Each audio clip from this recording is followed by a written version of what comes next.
अभी टाइम तो आप लोगों को 2 बजे तक का दिया गया था, तो आपको लग रहा होगा कि 2 बजे के बाद एक और चीज़ बोल दी गई थी कि स्नैक्स वगैरह होगा। एक्चुअल में क्या होता है कि आप लोग टाइम के से फिक्स रहते हैं, ठीक है, बायोलॉजिकली चीज़ों को फिक्स करे रहते हैं। क्या 1 बजे पढ़ना है, ठीक है, 2 बजे मैथ्स पढ़नी है, 3 बजे ये चीज़ पढ़नी है और 4 बजे खाना है, ठीक है। तो अभी मेरा बस 5 मिनट के लिए, इतनी सारी चीज़ के लिए आपने इतना वेट करा सब कुछ है, तो 5 मिनट के लिए मेरी भी बात सुन लेंगे।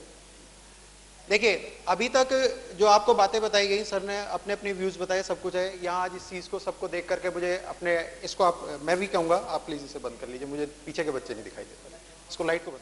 किसी बच्चे ने कहा, बोले इससे पूछते हैं, बोले तेरे कितने सही हुए, बोले सारे। बोले देख झूठ बोल रहा। क्या झूठ बोल रहा है? हमसे कहता था मैं पढ़ता नहीं हूं, और देख क्या कर डाला इसने, सारा पेपर सही कर दिया। देखिए, सबसे बड़ी चीजें आपके सामने जो आती हैं, और मैंने आईआईटी को दिया है, अच्छी रैंक निकालने की कोशिश की थी और अच्छी रैंक भी निकल गई। मैं वही चीजों को शुरू करता हूं जहां से मैंने अपने आप को देखा था, और उन 10 साल में 96 में मैंने जब एग्जाम को दिया था, और उन 10 साल में अब तक क्या चेंजेस आए उनको थोड़ा सा मैं आपको समझाने की कोशिश करूंगा। बस यही मैं आपको बताने की कोशिश कर रहा हूं यहाँ पर, ठीक है। चीजों को हम इस तरह से लेते हैं। यहाँ पर दोनों तरह के बच्चे हैं, जो सीबीएसई को बिलोंग करते हैं, इंग्लिश मीडियम वाले हैं, वो बच्चे भी हैं जो यूपी बोर्ड को बिलोंग करते हैं। और यूपी बोर्ड मेरा बोर्ड है, इसलिए टेंशन लेने की बात नहीं। अभी थोड़ी देर में सुन रहा था। तो सबसे पहले मैं आपको बताता हूं और चीजों को आपके रिस्पेक्टिव बात करता हूं। ऐसा नहीं है सीबीएसई वालों से मेरी कोई दुश्मनी है, कोई बात है, ठीक है, ऐसा कुछ नहीं है, ठीक है। अब मैं आपको बताता हूं। देखिए, हमारे पास में क्या होते हैं, 3 मेन एग्जाम होते हैं। वीआईटी को हम कंसिडरेबल हमेशा लेंगे, हमेशा बात करेंगे, लेकिन आज मैं वीआईटी के रिस्पेक्टिव आपको बात करता हूं। वीआईटी की एक छोटी सी पोल खोल देता हूं, वीआईटी में एंटर होने का आपको रास्ता बता देता हूं, ठीक है। क्या है, देखिए साहब, आईआईटी का एग्जाम हमारे पास में होता है, ठीक है, यहां से दिखाई नहीं देगा, मैं बस इतनी बात कर रहा हूं। एआईट्रिपल का एग्जाम होता है, यूपीटीयू का एग्जाम होता है, हम वीआईटी एग्जाम अगर हम बात करते हैं, ठीक है। सबसे पहले हमारे पास में क्या होता है कि आईआईटी का एग्जाम हमारे पास है, तो हमें किन चीजों पे ध्यान देना चाहिए। मैथ्स फिजिक्स में आपको बता दी गई है, केमिस्ट्री के रिस्पेक्टिव आपको बात करता हूं। देखिए, आप एक काम जरूर करिएगा, चाहे वो यूपी बोर्ड के बच्चे या किसी भी बोर्ड के बच्चे हैं, जितनी भी एनसीईआरटी की बुक है आपकी, ठीक है, उसको एक बार रट लीजिएगा। कैसे रट लीजिएगा? जैसे आप 9th में रटते थे। कैसे रटते थे आप? 8th में रटते थे। कैसे रटते थे?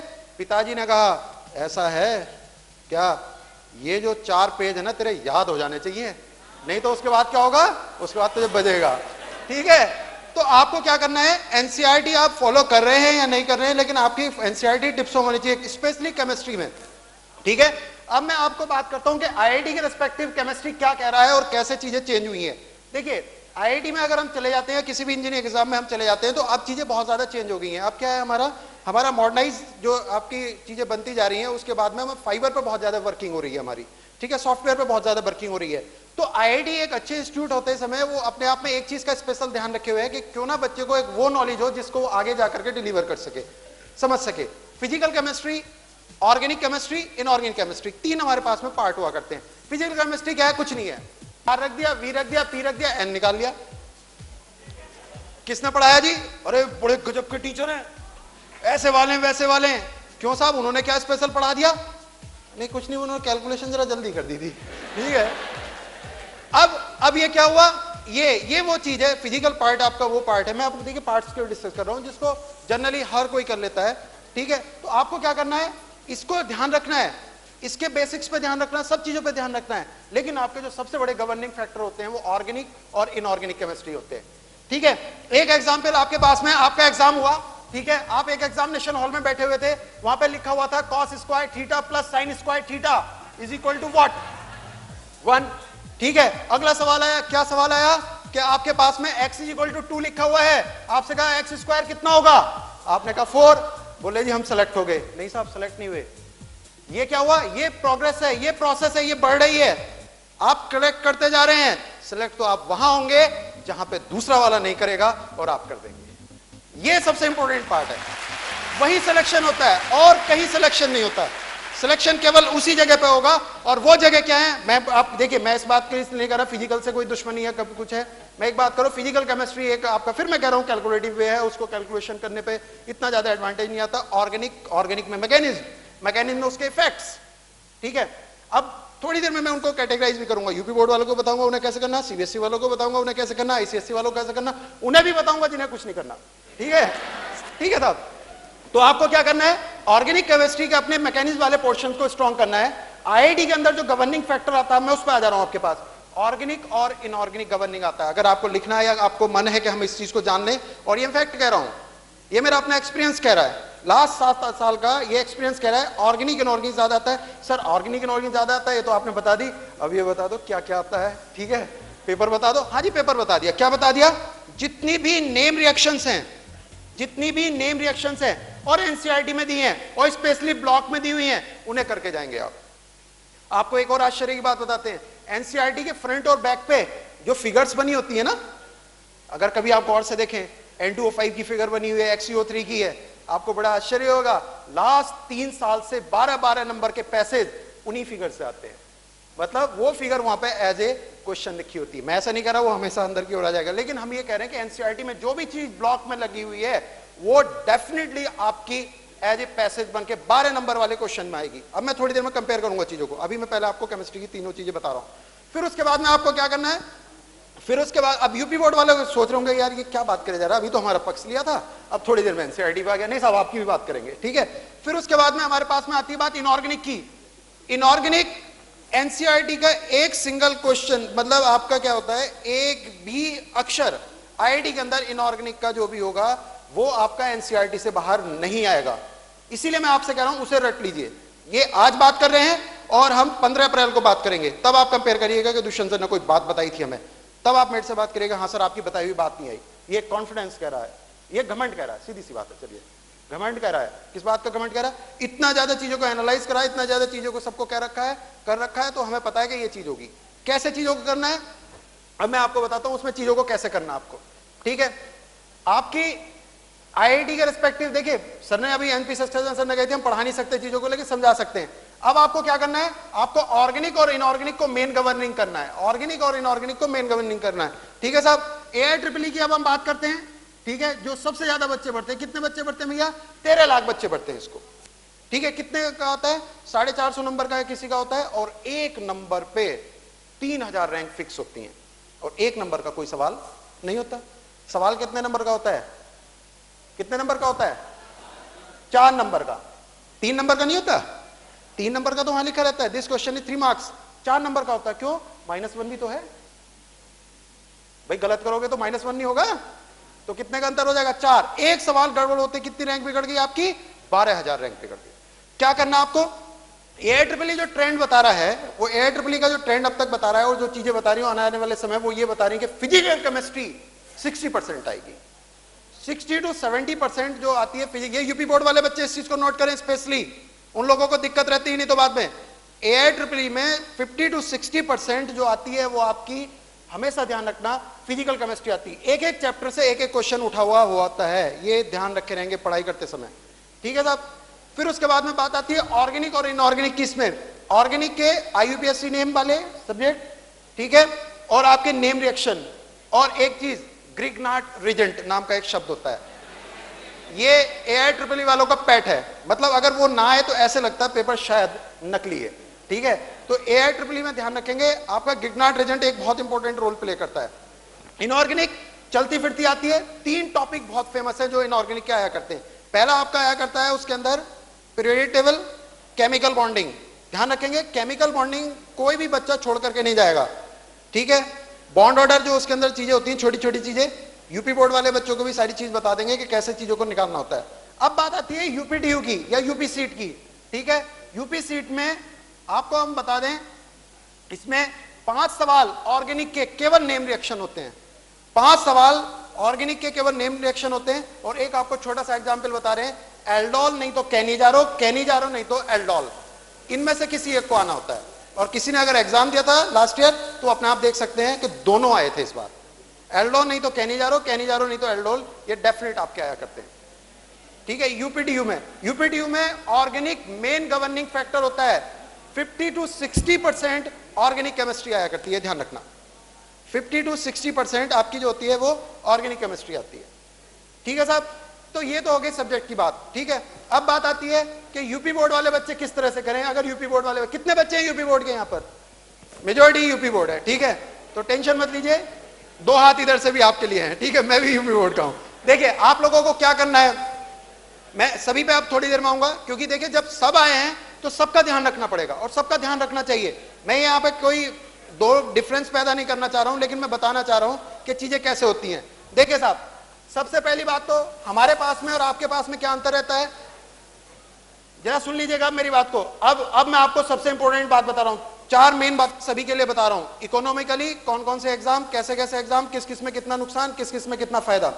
यूपीडीयू, AIEEE, सिंगल गर्ल चाइल्ड अगर हैं तो उनकी पढ़ाई फ्री होती है, ठीक है, बात समझ लीजिएगा इस चीज को।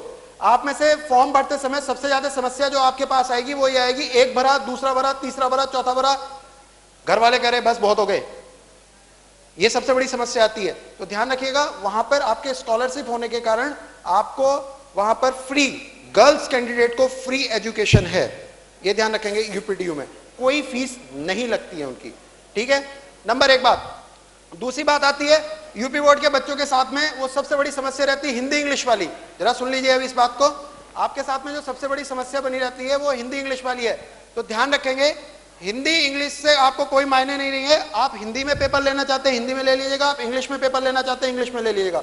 उससे नॉलेज का, सर ने बता दी थी बातें, कोई लिंक नहीं होता है। मैं आपसे बता रहा हूं नॉलेज का कोई लिंक नहीं होता है। तो यूपी बोर्ड वाले बच्चों को इस समय क्या करना है, क्योंकि उन्हें 11th और 12th दोनों के साथ 12th देना होता है अपना एग्जाम, तो उन्हें सबसे पहली बात यह करनी है कि जितनी भी नेम रिएक्शंस हैं केमिस्ट्री में बता रहा हूं, उन सबको उन्हें कंप्लीट करना है, ठीक है। जो सेकंड पार्ट है उन लोगों का, देखिए साहब, आप लोगों ने फिर वही चीज कर दी, आपके सामने ये पैकेट पहुंचा नहीं, आपने खोलना शुरू करा नहीं और खुशबू बोले अच्छा है, खुशबू बहुत अच्छी आ रही है।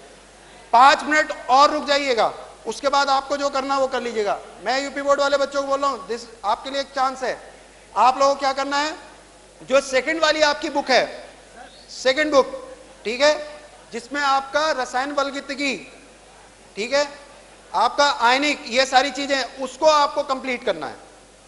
उससे आपका मेजॉरिटी AIEEE और यूपीडीयू कंप्लीट हो जाता है, ठीक है। ये चीज आपको उसमें जरूर करनी है। अब बात आती है कि इतने छोटे टाइम में आपको चीजें कैसे करनी है। अब आपके पास बात आती है कि आपको कैसे चीजों को करना है। अब जरा सुन लीजिएगा 2 मिनट के लिए। देखिए, सबसे पहली बात है, आपको फॉर्म्स सारे भरने हैं जो जो आपको मिल सकते हैं, ठीक है। घर वाले आपको कुछ भी कहेंगे, पैसों की स्थिति बताएंगे, अपने बारे में बताएंगे, कुछ भी कहेंगे, ये थोड़े दिन आपको सहन करना पड़ेगा, ये 6 महीने सहन करना पड़ेगा। अभी बड़े दुख और दर्द के दिन है आपके पास में, ठीक है, बहुत कुछ सहन करना पड़ेगा आपको, ठीक है। पहले एग्जाम देना है, एग्जाम के बाद रिजल्ट है, रिजल्ट के बाद बहुत सारी बातें आपको मिलेंगी। बहुत सारी बातें क्या मिलेंगी, घर वाले कहेंगे रिजल्ट आपका अच्छा आया तो, और रिजल्ट अच्छा नहीं आया तो। अगर आपका अच्छा आया, आप कहोगे पिताजी 90% आ गए, बोले तो क्या हो गया, क्या हो गया, शर्मा जी के 95% आए हैं, ठीक है, ठीक है। आपके नंबर कम आए, इनके लिए हमने जिंदगी लगा दी और देखो इन्होंने बर्बाद कर दिया, ठीक है। तो इस चीज के लिए साइकोलॉजी, जो सर ने बात बताई थी, साइकोलॉजी के लिए आप बिल्कुल तैयार रहिए, ठीक है। आपको चीजों को कैसे करना है। अब आपका एग्जाम कैसा हो गया, ऑब्जेक्टिव, और ऑब्जेक्टिव एग्जाम में केवल एक ही चीज की स्थिति बनी हुई है, वो क्या है कि स्पीड। अगर आपकी स्पीड नहीं है तो आप पीछे रह जाएंगे। आपको कैसे क्या काम करना है, सबसे पहली बात यह है कि आपको एक मिशन बनाना पड़ेगा। जैसे आपने मिशन इंजीनियरिंग बना रखा है, ऐसे आप मिशन बनाएंगे। क्या मिशन बनाएंगे, आज शाम तक मुझे ये चीज पूरी कर लेनी है, आज मुझे पूरी कर लेनी। क्या करना, फिर आपको दिन भर घूमिए, आवारागर्दी करिए, फुल टॉस करिए। नहीं साहब ऐसी वाले, और 4 बजे पढ़ाई का टाइम रख रखा है, मन हो रहा घूमने का, दोस्त कह रहे चलो घूमने चल रहे हैं, बाइक लाए नहीं लाए, ये लाए वो लाए, घूमने चलना है या कहीं भी जाना है। नहीं यार साहब, मेरा 4 बजे तो मेरा क्या कहते हैं पढ़ने का है, मैथ्स का, फिजिक्स का, नहीं कुछ नहीं है। दोस्त कह रहे घूमने जाना है, चल रहे हैं घूमने, कोई दिक्कत नहीं है, घूम कर आते, फुल टॉस मस्ती, आवारागर्दी, टॉप क्लास की आवारागर्दी करके आएंगे, ठीक है। फिर उसके बाद में लेकिन क्या होगा, लेकिन एक चीज याद रखनी है कि आज 25 तारीख है और 25 तारीख के रात के 12 बजे तक मुझे ये वाले सब्जेक्ट या ये वाली कैलकुलस या मैथमेटिक्स की ये सारी चीज कंप्लीट करनी है। चाहे वो 12 बज गए हो, चाहे वो 12 के पहले 10 बज गए हो, आप बैठ के पढ़िएगा, आप में कॉन्फिडेंस ज्यादा आएगा, उस समय ज्यादा कॉन्फिडेंस आएगा। आप उस समय कुछ नहीं कर सकते। क्या टाइम टेबल बनाते हो आप लोग, बनाते हो, मैं बताता हूं। 5 बजे उठूंगा, ठीक है, 5:15 बजे तक नहा लूंगा, ठीक है, 5:30 बजे लेकर के बैठ जाऊंगा मैथ्स को, ठीक है। फिर उसके बाद 6:30 बजे तक मैं कर लूंगा, 6:30 बजे मैं फिजिक्स करूंगा, 6:30 बजे के बाद 8 बजे तक मैं ये करूंगा। क्या हुआ जी, 5 बजे उठे, ठीक है, बाथरूम में नहाने कोई और घुस गया, बोले ये तो टाइम बेकार कर दिया। बोले क्या करा? बोले जी आज का ये टाइम टेबल कैंसिल। क्या करेंगे अब? अब नहीं, आगे ये नहीं प्लान करेंगे कि आज मुझे मैथ्स करनी फिनिश करनी है, नहीं साहब आज कैंसिल। 15 मिनट बेकार हो गए, आज कैंसिल, कल से करेंगे इस चीज को। ठीक है, आगे क्या होगा?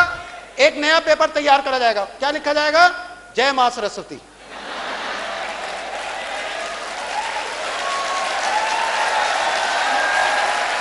बोले क्या है?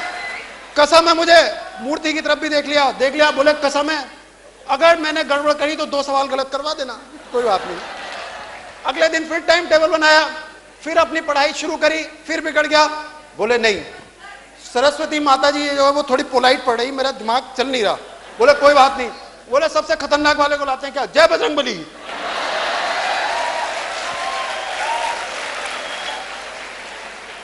अब क्या हुआ? अब इसके बाद भी गड़बड़ हो गई। अब साइकोलॉजिकली देखा जाए तो 2 से दुश्मनी ले ली। अरे सरस्वती माता जी को तुमने अवॉइड कर दिया और बजरंगबली जी को तुम फॉलो नहीं कर रहे, तो अब तो 2 दुश्मन कर लिए। भाई क्यों दुश्मनी करो? कोई दुश्मनी करने की जरूरत नहीं है, कोई दुश्मनी नहीं। सिंपल सी बात है, एक ही काम बेटा आप लोगों को करना है। वो क्या करना है? आपको प्रोजेक्ट फाइनल करना है। प्रोजेक्ट फाइनल क्या करना है आपको? कि हमें ये चीज इस समय तक करनी। करके देखिए एक बार, रिलैक्स रहेंगे, बिल्कुल बिल्कुल बिल्कुल कूल माइंड रहेंगे आप लोग। जब हम लोग यहाँ पे पढ़ाई करा करते थे, हम यही काम करते थे। खाना खाया शाम को, सब में घूम काम करके आए, सब कुछ दोस्तों को भी घुमाया। ठीक है, वो तो आकर के गिर गए, पड़ गए, और हम अपना बैठ करके पढ़ने लगे। ठीक है, रात में उठ के पढ़ो, किसी भी कोई टाइम नहीं है। 2 बजे आंख खुल गई, 2 बजे पढ़ा जाए नहीं पढ़ा जाए, 2 बजे के बाद 2:30 बजे खोला, नींद नहीं आ रही, पढ़ा जाए नहीं पढ़ा जाए। अरे भैया नींद नहीं आ रही, बैठ के पढ़ लो, क्या दिक्कत हो गई है? किसने कहा है कि आपसे कह के 2 बजे नहीं पढ़ा जाता, 2:30 बजे नहीं पढ़ा जाता? ये सारी चीजें आपको फॉलो नहीं करनी। दूसरा आपके पास एक दोस्त आने वाला बहुत जल्दी, या कुछ लोगों के पास आ गया होगा, वो है आपकी रजाई।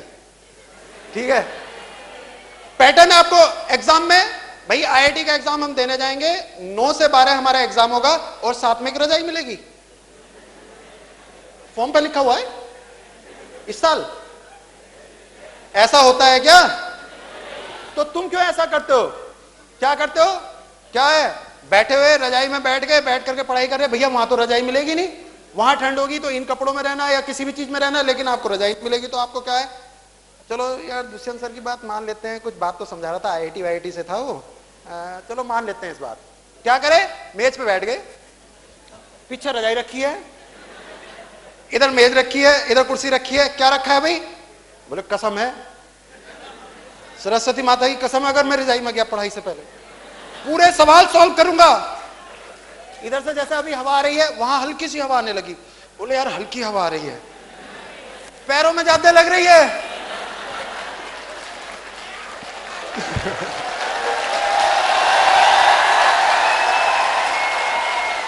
क्या करा? रजाई में आराम से यहां बैठ गए, पट्टा पैरों पर रख लिया, देखा आईआईटीएन हो गया नहीं हो गया अभी।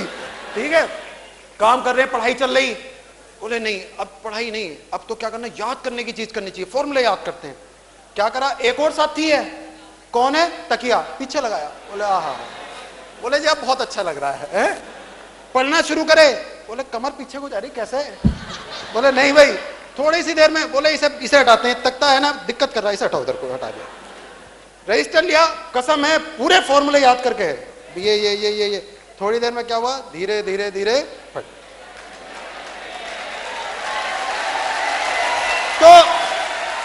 तो भैया आईआईटी के एग्जाम में तो आपको कोई रजाई मिलनी नहीं है। ठीक है, आपको आईआईटी के एग्जाम में जो मिलना है, या किसी भी जो एग्जाम में मिलना है, उसकी रिहर्सल आपको करनी पड़ेगी। हॉकी का अगर खेल आप तो खेलते हैं, तो भैया हॉकी से ही खेला करते, प्रैक्टिस करते समय डंडों से नहीं खेलते।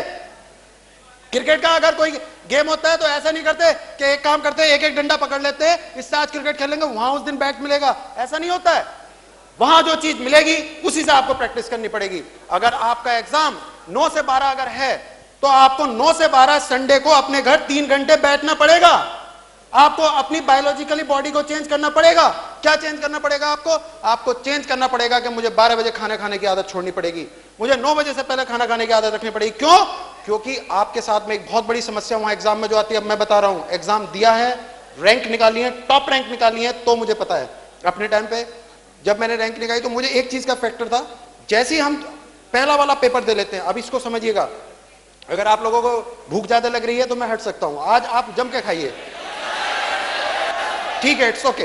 देखिए साहब, 9 से 12 जब आप एग्जाम देते हैं कोई दिक्कत नहीं, वो बड़े अच्छे से जाता है, बहुत बढ़िया से जाता है। लेकिन जब उसके बाद दूसरे वाला एग्जाम होता है 2 से 5 वाला, उसके साथ में आपके साथ 3 मेन पॉइंट और मेन बॉदरेशन होती हैं। पहला बॉदरेशन आपका क्या रहता है, पहला एग्जाम आपने किया और मैक्सिमम बच्चों के साथ स्थिति यही है क्या कि हमारे एक्सपेक्ट के अनुसार वो चीजें नहीं हो पाती हैं। ये छूट गया, ये हो गया, ये हो गया, ये हो गया, पड़ोस वाले आपको बताते हैं ये भी हो गया, ये भी हो गया, ये भी हो गया।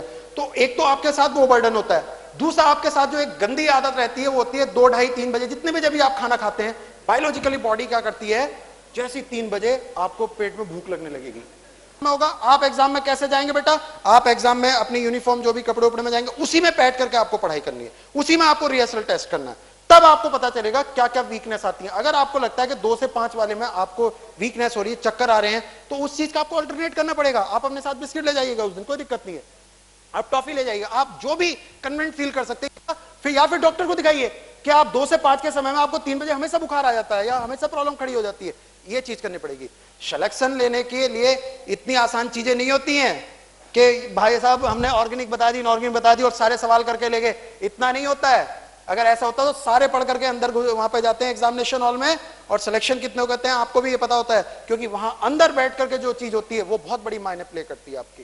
क्या पर कोई बॉदरेशन भारी नहीं होने देते थे। कोई दोस्त हमसे पूछता था ये वाला सवाल बताओ, हमसे हो गया ठीक है, बोला ये वाला बताओ, नहीं हुआ, हम कहते थे अच्छा तू एक बात बता, ऐसे करके पेपर निकाला, बोले ये क्या है, बोले स्टैम्प पेपर है।